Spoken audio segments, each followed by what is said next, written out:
Indonesia, Stambuk A1 G1 18015. Saya akan membawakan materi mengenai perspektif global dari visi komunikasi.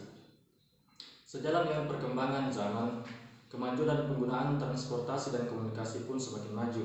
Konten interaksi sosial umat manusia juga membutuhkan komunikasi seiring dengan berjalannya waktu.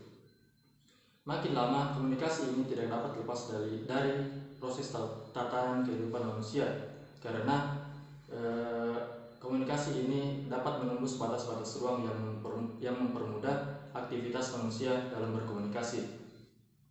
Dari perspektif global, keberhasilan saling ketergantungan antar negara tidak luput dari aspek komunikasi dan transportasi.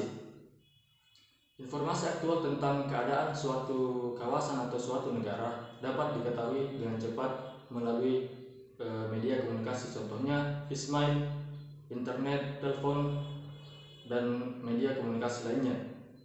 Selagi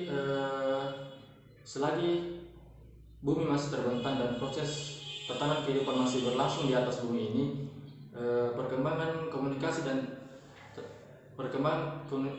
ini perkembangannya tidak akan terhenti, karena manusia adalah makhluk sosial yang membutuhkan komunikasi untuk melanjutkan kehidupannya.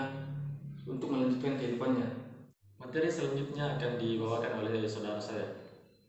Bismillahirrahmanirrahim. Perkenalkan, nama saya Marwa Madan, Stambuk A1 G1 18063. Di sini saya akan membahas materi mengenai perspektif global dari visi internasional.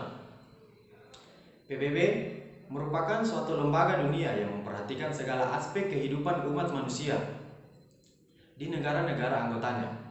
PBB mengawasi masalah-masalah internasional, terutama masalah-masalah yang terjadi di negara-negara anggotanya. Masalah global meliputi masalah kependudukan, masalah pangan, masalah lingkungan hidup, serta masalah perdamaian. Tidak semua masalah global dapat diatasi oleh PBB, karena tidak semua masalah regional maupun internasional dibahas di dalam PBB.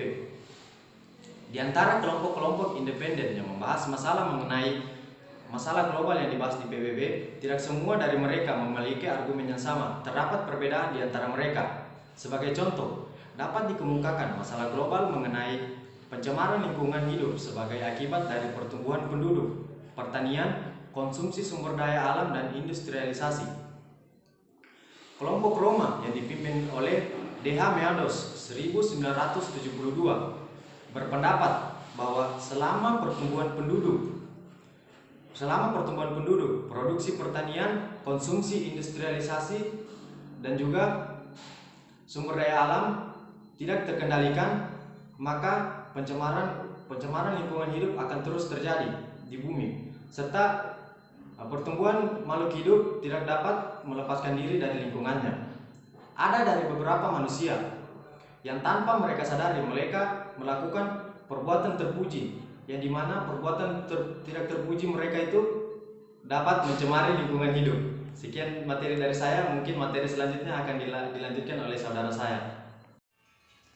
Baik, bismillahirrahmanirrahim. Assalamualaikum warahmatullahi wabarakatuh. Saya Al-Syabani, Stambuk A1 G1 18061. Saya berdiri di sini akan melanjutkan materi yang telah dijelaskan oleh saudara saya tadi mengenai perspektif global dari visi internasional. Dalam penjelasan mungkin saya akan menjelaskan sedikit saja.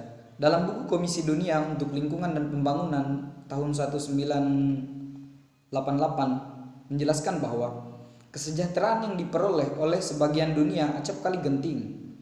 Hal ini karena diperoleh dari praktik-praktik pertanian, kehutanan, dan industri. Karena keuntungan yang dihasilkan hal tersebut hanya dalam jangka pendek.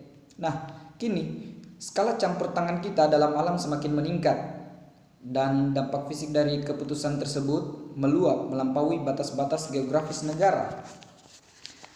Dan pertumbuhan dalam interaksi ekonomi antarbangsa memperbesar konsekuensi yang lebih luas dari keputusan negara-negara. Jika kita dapat berpikir dan bertindak secara ekologis dalam keterkaitannya dengan lingkungan, dalam keterkaitannya dengan ekosistem, kebutuhan ekonomi yang sangat mendesak pun tentu terpenuhi secara berkesinambungan.